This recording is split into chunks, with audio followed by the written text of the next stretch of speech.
ಗಣೇಶ ಚತುರ್ಥಿಯ ಶುಭಾಶಯಗಳು. ವಿಡಿಯೋವನ್ನು ಪೂರ್ತಿ ನೋಡಿ. ಎಲ್ರಿಗೂ ನಮಸ್ಕಾರ, ಆತ್ಮೀಯವಾದ ಸ್ವಾಗತ. ನಾಳೆ ಜೂನ್ 4ರಂದು ಬರ್ತಿರುವಂಥ ವಿಭುವನ ಸಂಕಷ್ಟ ಚತುರ್ಥಿ ಸಾಮಾನ್ಯವಾದದ್ದಲ್ಲ. ಇದು 3 ವರ್ಷಕ್ಕೊಮ್ಮೆ ಬರುವಂಥ ಅಪರೂಪದ ದಿನ. ನಾವೆಲ್ಲರೂ ಕಷ್ಟ ಪರಿಹಾರ ಆಗಲಿ ಅಂತ ಪೂಜೆ ಮಾಡ್ತೀವಿ.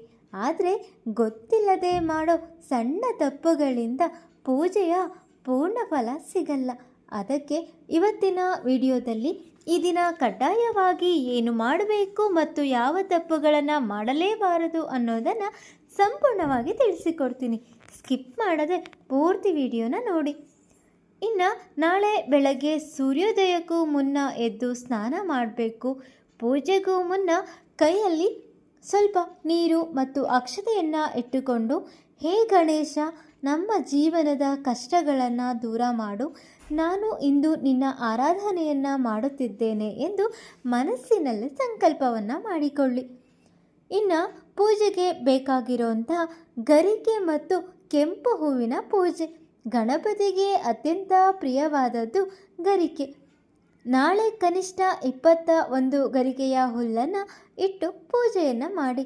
ಹಾಗೆ ಕೆಂಪು ಬಣ್ಣದ ಹೂವುಗಳು, ದಾಸವಾಳ ಅಥವಾ ಗುಲಾಬಿ ಸಿಕ್ಕರೆ ಖಂಡಿತ ಅರ್ಪಿಸಿ. ಇನ್ನು ಗಣೇಶನಿಗೆ ಇಷ್ಟವಾದ ನೈವೇದ್ಯ ಎಲ್ಲರಿಗೂ ಗೊತ್ತಲ್ವಾ? ಗಣೇಶನಿಗೆ ಮೋದಕ ಅಂದರೆ ಇಷ್ಟ ಅಂತ ನಮಗೆ ಚೆನ್ನಾಗಿ ಗೊತ್ತು. ಒಂದು ವೇಳೆ ಮೋದಕ ಮಾಡಲು ಸಾಧ್ಯವಾಗದಿದ್ದರೆ ಬೆಲ್ಲ ಮತ್ತು ಕಡಲೆಯನ್ನು ನೈವೇದ್ಯವಾಗಿ ಕೂಡ ಇಡಬಹುದು. ಇನ್ನು ಈ ದಿನವಿಡೀ ಬಿಡುವು ಸಿಕ್ಕಾಗಲೆಲ್ಲ ಪ್ರಮುಖ ಮಂತ್ರವನ್ನು ಜಪಿಸಬೇಕಾಗತ್ತೆ. ಅದು ಯಾವುದು ಅಂತ ನೋಡೋದಾದರೆ ಓಂ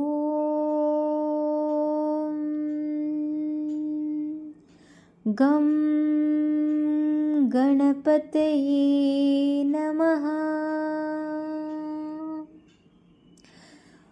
ವಕ್ರತುಂಡ ಮಹಾಕಾಯ ಸೂರ್ಯಕೋಟಿ ಸಮಪ್ರಭಾ. ಈ ಮಂತ್ರವನ್ನು ನೀವು ಕೇಳಿರ್ತೀರ ಅಲ್ವಾ? ಈ ಮಂತ್ರಗಳನ್ನು ದಿನವಿಡೀ ಬಿಡುವು ಸಿಕ್ಕಾಗೆಲ್ಲ ಜಪಿಸೋದ್ರಿಂದ ತುಂಬ ಮನಸ್ಸಿಗೆ ಶಾಂತಿ ಕೂಡ ಸಿಗುತ್ತೆ. ಇನ್ನು ವಿಭುವನ ಸಂಕಷ್ಟಿ ಆಗಿರೋದ್ರಿಂದ ಗಣೇಶ ಅಷ್ಟೋತ್ತರ ಶತನಾಮಾವಳಿ ಓದುವುದು ಕೂಡ ತುಂಬ ಒಳ್ಳೆಯದು. ಇನ್ನು ಈ ದಿನ ದಾನ ಧರ್ಮ ಅಂದರೆ ಈ ದಿನದಂದು ಹಸಿದವರಿಗೆ ಅನ್ನದಾನ ಮಾಡುವುದು ಅಥವಾ ಗೋಮಾತೆಗೆ ಹಸಿರು ಹುಲ್ಲು ಬಾಳೆಹಣ್ಣು ಕೊಡುವುದು ನಿಮ್ಮ ಜಾತಕದಲ್ಲಿ ಇರುವ ರಾಹು ಕೇತು ದೋಷಗಳನ್ನು ಕಡಿಮೆ ಮಾಡುತ್ತದೆ. ಇನ್ನು ಮುಖ್ಯವಾದದ್ದು ಚಂದ್ರನಿಗೆ ಅರ್ಘ್ಯ ಕೊಡೋದು. ರಾತ್ರಿ ಚಂದ್ರೋದಯವಾದಾಗ ಸುಮಾರು 9:50 ನಂತರ ಒಂದು ತಟ್ಟೆಯಲ್ಲಿ ನೀರು, ಹಾಲು, ಚಂದನ ಮತ್ತು ಅಕ್ಷತೆಯನ್ನು ಬೆರೆಸಿ ಚಂದ್ರನಿಗೆ ಅರ್ಘ್ಯವನ್ನು ಕೊಡಬೇಕು. ಆಮೇಲಷ್ಟೇ ಉಪವಾಸವನ್ನು ಬಿಡಬೇಕು.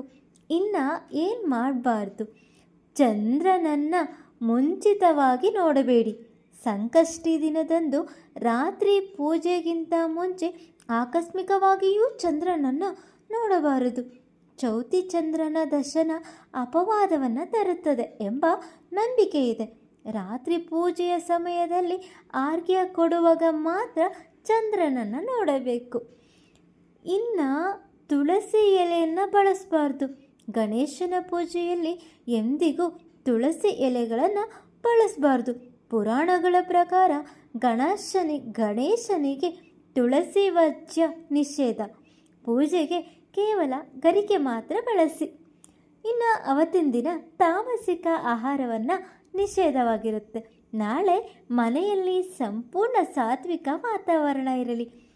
ಈರುಳ್ಳಿ, ಬೆಳ್ಳುಳ್ಳಿ ಬಳಸಿದ ಅಡಿಗೆಯನ್ನು ಮಾಡಬೇಡಿ. ಮಾಂಸಾಹಾರ, ಮದ್ಯಪಾನದ ಯೋಚನೆಯನ್ನು ಮಾಡಬಾರದು. ಇನ್ನು ಮನೆಯಲ್ಲಿ ಕೋಪ ಮತ್ತು ಜಗಳ. ಉಪವಾಸ ಇದ್ದಾಗ ಹಸಿವಿನಿಂದ ಕೋಪ ಬರುವುದು ಸಹಜ. ಆದರೆ ನೆನಪಿಡಿ, ನಾಳೆ ಯಾರ ಮೇಲೂ ಕೋಪ ಮಾಡಿಕೊಳ್ಳಬಾರದು. ಮನೆಯಲ್ಲಿ ಜಗಳವನ್ನು ಆಡಬಾರದು. ಕಟುವಾದ ಮಾತುಗಳನ್ನು ಆಡಿದರೆ ವ್ರತದ ಪುಣ್ಯ ನಾಶವಾಗುತ್ತದೆ. ಇನ್ನು ಉಪವಾಸದ ತಪ್ಪುಗಳು ಅಂದರೆ ಆರೋಗ್ಯದ ಸಮಸ್ಯೆ ಇರೋರು ಪೂರ್ತಿ ಉಪವಾಸ ಇರಬೇಡಿ. ಹಣ್ಣು ಮತ್ತು ಹಾಲು ತೆಗೆದುಕೊಳ್ಳಬಹುದು, ಆದರೆ ಅನ್ನ ಅಥವಾ ಧಾನ್ಯಗಳಿಂದ ಮಾಡಿದ ಆಹಾರವನ್ನು ರಾತ್ರಿ ಚಂದ್ರ ದರ್ಶನದವರೆಗೂ ತಿನ್ನಬಾರದು. ಇನ್ನು ಪ್ರಾಣಿಗಳಿಗೆ ಹಿಂಸೆಯನ್ನು ಮಾಡಬಾರ್ದು. ಗಣೇಶನ ವಾಹನ ಇಲಿ, ಹಾಗಾಗಿ ನಾಳೆ ಪ್ರಾಣಿ ಪಕ್ಷಿಗಳಿಗೆ, ಅದರಲ್ಲೂ ಮುಖ್ಯವಾಗಿ ಇಲಿಗಳಿಗೆ ತೊಂದರೆಯನ್ನು ಕೊಡಬೇಡಿ ಅಥವಾ ಮನೆಯಿಂದ ಓಡಿಸಲು ವಿಷವನ್ನು ಇಡಬೇಡಿ. ಇದು ಕೂಡ ಮುಖ್ಯವಾದ ಅಂಶ. ಹಾಗೆ ಪ್ರಾಣಿಗಳಿಗೆ ಹಿಂಸೆ ಮಾಡಬಾರ್ದು. ಅದರಲ್ಲೂ ನಾಳೆ ಮೂಷಿಕ ವಾಹನ ಅಂದರೆ ಗಣೇಶನ ವಾಹನ, ಅದಕ್ಕೆ ಯಾರಾದರೂ ಸಮಸ್ಯೆ ಮಾಡಬಹುದಾ? ಇಲ್ಲ ಅಲ್ವಾ? ನೋಡಿ ವೀಕ್ಷಕರೇ, ಭಕ್ತಿ ಅನ್ನೋದು ಕೇವಲ ಪೂಜೆ ಮಾಡೋದರಲ್ಲಿ ಮಾತ್ರ ಇರೋದಿಲ್ಲ, ನಮ್ಮ ನಡವಳಿಕೆಯಲ್ಲೂ ಇರಬೇಕು. ಈ ವಿಭುವನ ಸಂಕಷ್ಟಿ ಎಂದು ನಾನು ಹೇಳಿದ ಈ ನಿಯಮಗಳನ್ನು ಪಾಲಿಸಿ ಶ್ರದ್ಧೆಯಿಂದ ಗಣೇಶನನ್ನು ಪ್ರಾರ್ಥಿಸಿ, ಖಂಡಿತ ನಿಮ್ಮ ಕಷ್ಟಗಳು ದೂರವಾಗುತ್ತದೆ. ಹಾಗೆ ಈ ವಿಡಿಯೋ ನಿಮಗೆ ಇಷ್ಟ ಆಗಿದ್ದರೆ ದಯವಿಟ್ಟು ನಿಮ್ಮ ವಾಟ್ಸಪ್ ಗ್ರೂಪ್ಗಳಲ್ಲಿ ಶೇರ್ ಮಾಡಿ, ಎಲ್ಲರಿಗೂ ಈ ಮಾಹಿತಿ ತಲುಪಲಿ. ನಮ್ಮ ಚಾನಲನ್ನು ಸಬ್ಸ್ಕ್ರೈಬ್ ಮಾಡೋದನ್ನು ಮರಿಬೇಡಿ. ಕಮೆಂಟ್ನಲ್ಲಿ ತಪ್ಪದೆ ಜೈ ಗಣೇಶ ಅಂತ ಬರೆಯಿರಿ. ಎಲ್ಲರಿಗೂ ಒಳ್ಳೆಯದಾಗಲಿ. ಧನ್ಯವಾದಗಳು.